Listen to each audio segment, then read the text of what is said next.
दोस्तों, आपने किस्से कहानियों में सुना होगा कि नर्क लोक में बुरे लोगों को गर्म तेल में उबाला जाता है। किसी के शरीर में लोहे की कील जड़वाई जाती है तो किसी को गर्म और तपती जमीन पर दौड़ाया जाता है। इसलिए नर्क लोक हमेशा लोग की चीख पुकार से भरा रहता है। लेकिन फिर भी इन चीखों और आत्माओं की तड़प का यमराज पर कोई असर नहीं पड़ता। जी हाँ, यमराज उर्फ यम, जिनका नाम सुनते ही इंसानों के पसीने छूट जाते हैं। लेकिन आखिर कैसे यमराज यमलोक के देवता बने? आखिर क्यों उन्हें आत्माओं की चीखों से कोई फर्क नहीं पड़ता? क्या है यमराज की कठोरता का कारण? पिता का श्राप या फिर कुछ और? कैसे मृत्यु के देवता होने के बाद भी यमराज की मृत्यु हुई? क्या यमराज को मारने वाले भगवान शिव ही थे? कितना भयानक है यमराज का रूप? क्यों यमराज के नाम मात्र से आत्माएं भय से कांपने लगती हैं? कितनी भयानक सजाएं मिलती है यम के दरबार में? जानने के लिए वीडियो में आखिर तक बने रहिए। लेकिन आगे बढ़ने से पहले अगर आप हमारे चैनल पर पहली बार विजिट कर रहे हैं तो हमारे चैनल कहानियों का ज्यूक बॉक्स को सब्सक्राइब करके बेल आइकॉन प्रेस कर लीजिए। दोस्तों, कहते हैं विधाता लिखता है, चित्रगुप्त बांचता है, यमदूत पकड़ कर लाते हैं और यमराज दंड देते हैं। मृत्यु जिंदगी का आखिरी और वो सच है जिसका समय ही नहीं स्थान भी तय होता है और इसे कोई टाल नहीं सकता, खुद यमराज भी नहीं। हिंदू धर्म के अनुसार 3 देवताओं को दंड का नायक माना गया है, जिनमें शनि देव, भैरव और यमराज का नाम शामिल है। लेकिन मृत्यु के बाद दंड देने का अधिकार सिर्फ यमराज को है, जो 86,000 योजन यानी करीब 12 लाख वर्ग किलोमीटर जितने विशाल क्षेत्रफल में फैली यमपुरी में निवास करते हैं। यमराज के महल को कालित्री, जबकि उनके सिंहासन को विचारभू कहा जाता है। इसी महल में एक सभा होती है जिसमें आने वाली सभी आत्माओं को उनके कर्मों के आधार पर यमराज सजा सुनाते हैं। जैसे शिकार करने वाले या फिर मजे के लिए जानवरों की बलि देने वालों को आग पर रखे बड़े बड़े गर्म और उबलते हुए बर्तनों में उबाला जाता है। उन्हें नुकीले हथियारों से गर्म तेल में डुबाए रखा जाता है, जबकि अपने ही माता पिता का सम्मान न करने वालों को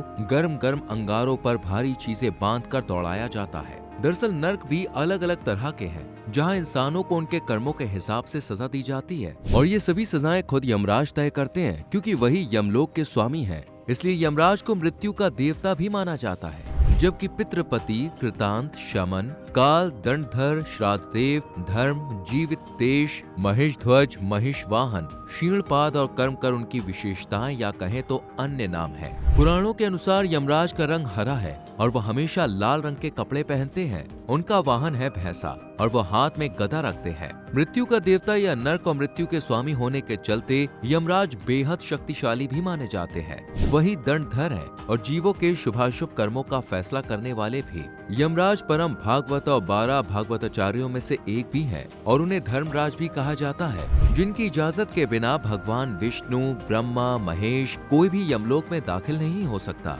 यमराज का लोक अनगिनत आत्माओं से भरा हुआ है। उनकी क्रूरता कई बार इंसानों को मौत से डरने पर मजबूर कर देती है। उनकी सजाएं अक्सर लोगों को जीते जी मार देती हैं। यमराज के लोक में अच्छी आत्माओं के लिए जहां फूलों की सेज है, वहीं बुरी आत्माओं के लिए कांटों, जलते अंगारों और जहरीले खतरनाक जीव जंतुओं से भरा रास्ता है। पर यमराज ऐसे हुए कैसे? आखिर क्यों उन्हें ही यमलोक, नर्क और मृत्यु का स्वामी बनाया गया? दरअसल ये कहानी यम के जन्म से शुरू होती है। पौराणिक कथाओं के अनुसार महर्षि कश्यप और देवी अदिति के बेटे सूर्यदेव का विवाह विश्वकर्मा की बेटी संज्ञा से हुआ, जिनसे उन्हें मनु, वैभत्स, रेवंत, अश्विनी कुमार और यामिनी नाम की पुत्री की प्राप्ति हुई। लेकिन एक बार जब देवी संज्ञा गर्भवती थी, तब सूर्यदेव उनके पास आए। सूर्यदेव ने देवी संज्ञा को प्यार से देखा, लेकिन सूर्यदेव का तेज इतना ज्यादा था कि देवी संज्ञा ने उन्हें देखते ही अपनी आंखें बंद कर ली।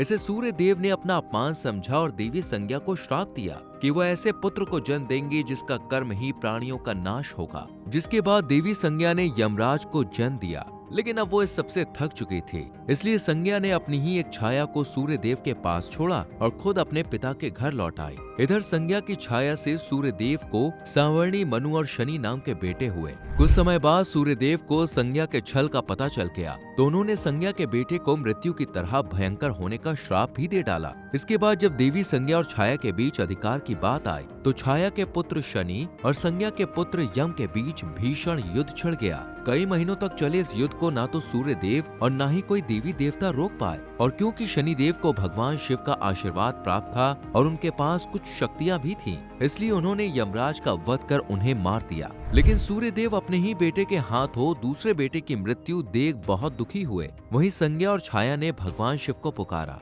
सूर्य देव ने भगवान शिव से यमराज को वापस जिंदा करने को कहा, लेकिन शिव जी ने कहा कि मृत्यु अटल सत्य है और तुम्हारे बेटे के लिए ये सत्य बदला नहीं जा सकता। इस पर खुश शनि आगे आए और भगवान शिव से कहा कि आप वैसे भी मृत्यु के देवता को चुनने वाले हैं, जिसका आधार है मृत्यु के चक्र को पूरा करना। अब क्योंकि यम सूर्य देव के पुत्र हैं, लेकिन फिर भी उनके पास किसी भी तरह की दैवीय शक्तियां नहीं है, न ही उन्हें अमृतता का वरदान है और इसलिए उनकी मृत्यु हुई। इस तरह यम ने मृत्यु चक्र को पूरा कर लिया है, इसलिए उन्हें ही मृत्यु का देवता बनाया जाना चाहिए और ये उन्हें जीवित करके ही संभव है। शनि देव के सुझाव से खुद भगवान शिव भी खुश हुए, इसलिए उन्होंने खुद सूर्य पुत्र यम को न सिर्फ जीवित किया बल्कि उन्हें मृत्यु का देवता भी बनाया और यमलोक का कार्यभार सौंपा। इस तरह यमराज मृत्यु के देवता बन गए। साथ ही इंसान को उसके कर्म के अनुसार दंड देने का अधिकार भी उन्हें मिला, जिसके बाद वो इतने शक्तिशाली बन गए कि यमलोक में देवता तो छोड़िए, कोई राक्षस भी बिना यमराज की इच्छा और इजाजत के प्रवेश नहीं कर सकता।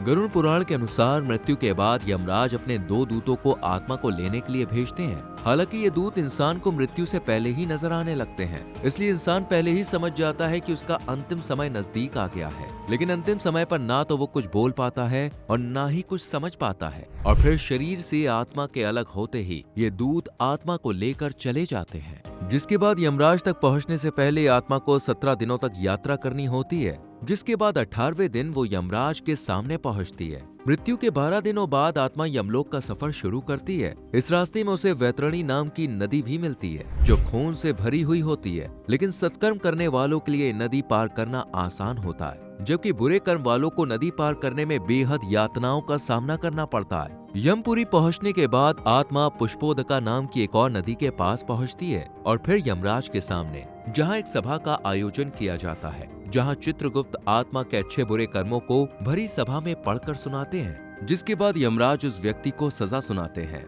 इस सजा को भोगने के लिए आत्मा को यमलोक तक जाना होता है, लेकिन यमपुरी से यमलोक तक का ये रास्ता बेहद खतरनाक होता है। इस रास्ते पर हमेशा अग्नि दहकती रहती है। रास्ते में यमराज के दूत भी आत्मा को अलग अलग तरह से टॉर्चर करते हैं। आग के कारण पैर जलते हैं, जिस वजह से पैरों में बड़े बड़े फोड़े हो जाते हैं, जिनके कारण चलना भी मुश्किल होता है। जबकि दाना पानी और विश्राम का कोई साधन नहीं होता। वहीं अच्छी आत्माओं के लिए यही रास्ता फूलों से सजा दिया जाता है। बुरी आत्माओं को पूरे रास्ते में तड़पाया जाता है। कभी जंगली जानवर उन पर छोड़े जाते हैं तो कभी नुकीले हथियारों से टॉर्चर किया जाता है। इस तरह आत्माएं चीखती हैं, चिल्लाती हैं, तड़पती हैं, लेकिन ना तो यम के दूतों को रहम आता है और ना ही यमराज को, क्योंकि ये उन्हीं के कर्मों का फल होता है। इसलिए यमराज कभी भी किसी आत्मा को रहमदिली से नहीं देखते, बल्कि आत्मा नेक हो या बुरी, वो यमराज के रूप को देखकर जरूर घबरा जाती है, क्योंकि धर्म ग्रंथों में यमराज का रूप बड़ा ही कठोर, भयानक और डरावना बताया गया है। धर्म ग्रंथों के अनुसार यमराज बेहद विशाल हैं और उनका रंग भी अजीब सा है। उनके चेहरे पर हमेशा एक डरावनी मुस्कान रहती है, जिसे देखने मात्र से ही आत्मा डर के मारे कांपने लगती है। बड़े से मुकुट के नीचे विशाल जटाएं और हाथों में गदा देखकर किसी के भी माथे से पसीना टपक सकता है। यमराज का इतना भयानक रूप होता है कि देवी देवता भी भयभीत हो सकते हैं। शायद इसलिए जीते जी भी इंसान यमराज के नाम मात्र से ही कांप उठता है। लेकिन दोस्तों, चाहे जितना भी डर लिया जाए, लेकिन मृत्यु तो अटल सत्य है, जिसे कोई भी टाल नहीं सकता। लेकिन हाँ, यमराज द्वारा मिलने वाली भयानक सजाओं को जरूर टाला जा सकता है। असल में यमराज को जितना भयानक और डरावना माना जाता है, वो उतने भी शायद है नहीं। ग्रंथों और पौराणिक कथाओं के अनुसार यमराज हमेशा इंसान से यही उम्मीद करते हैं कि वो नेक काम करे, वो लोगों की मदद करे, परिवार और माता पिता की सेवा करे, बड़ों का आदर करे, छोटों का सम्मान करे और हमेशा धार्मिक मार्ग पर चले। हालांकि कलयुगी इंसान ऐसा नहीं है और शायद इसलिए कलयुगी इंसान को यमराज सबसे खतरनाक नजर आते हैं। दोस्तों, यमराज के इस रूप और उनकी क्रूरता पर आपकी क्या राय है, कमेंट सेक्शन में जरूर बताएं। वीडियो पसंद आई हो तो लाइक और शेयर करके हमारे चैनल कहानियों का ज्यूक बॉक्स को सब्सक्राइब करके बेल आइकॉन प्रेस करें। मिलते हैं आपसे अगली वीडियो में। Till then, bye bye, take care.